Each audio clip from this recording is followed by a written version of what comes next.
Welcome to the bleeding tutorial for the Lewis LH4 hydraulic disc brake.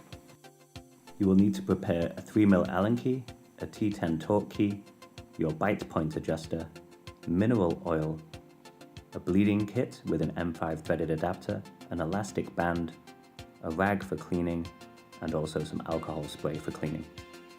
We also recommend you wear gloves during the process. The first step is to angle your brake lever so the bleed port on top of the reservoir is horizontal to the ground. Next, ensure the bite point adjuster and lever reach are wound all the way out. You should place your bike in a stand so you can remove the wheel and the disc. Then we can remove the brake pads from the caliper, being careful not to lose the clip or the bolt.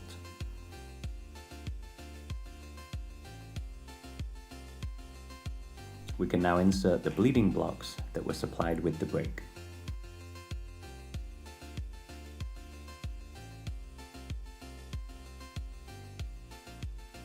Next step is to open the bleed port with the T10 torque key, being careful not to lose the O-ring, and then insert the M5 threaded adapter that came with the bleeding kit.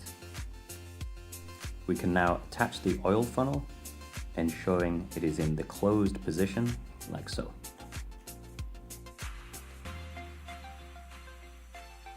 Next, we need to fill our syringe with mineral oil all the way to the end and then seal the tube.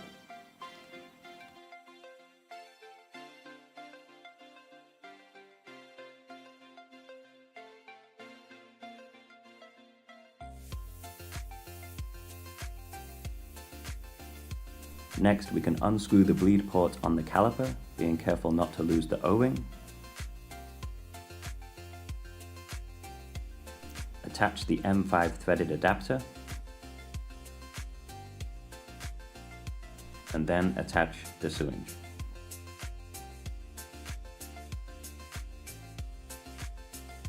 We can now open the oil funnel and the syringe, gently pull back on the plunger and allow any air bubbles to naturally rise up into the syringe. We can then push the oil through the system, and you should see any air bubbles being expelled at the top in the oil funnel as the clean oil comes through. If the oil is dirty, make sure to change the oil and ensure only clean oil is running through the system. If you need extra oil, you can top up the oil funnel at this stage. We can now push the oil back and forward through the system until we are sure there are no more air bubbles to be seen. We can now seal the syringe and use an elastic band to hold the lever into its most compressed position.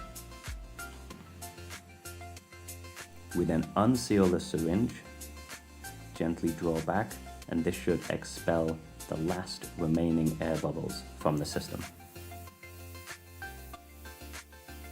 You can repeat this process as shown until you are 100% happy that no air remains in the system.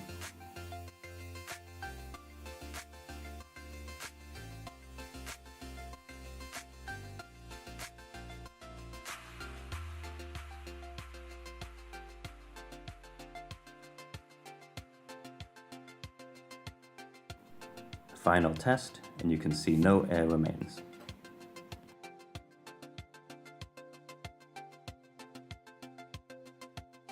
Once satisfied, we can seal the oil funnel and then remove the syringe from the caliper. We can then remove the adapter and replace the oil port screw, being careful not to over tighten. Next, we can remove the bleeding blocks, spray down the caliper with some alcohol, give it a wipe with a cloth, and make sure there is no oil contamination.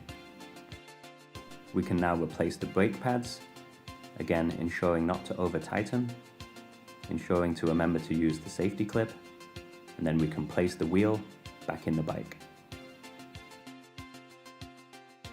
At this stage, it's okay to open the oil funnel and to test the feel of the lever.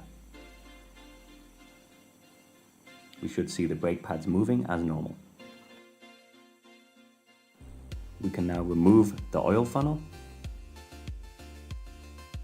We can then remove the adapter, replace the bleed port screw, being careful not to over tighten, and then give the lever a clean with alcohol.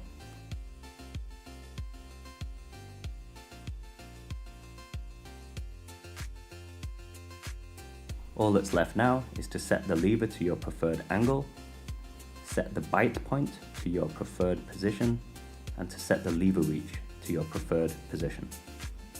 On testing the brake, it should now feel perfect. As always, if you have any issues, contact your local Lewis dealer.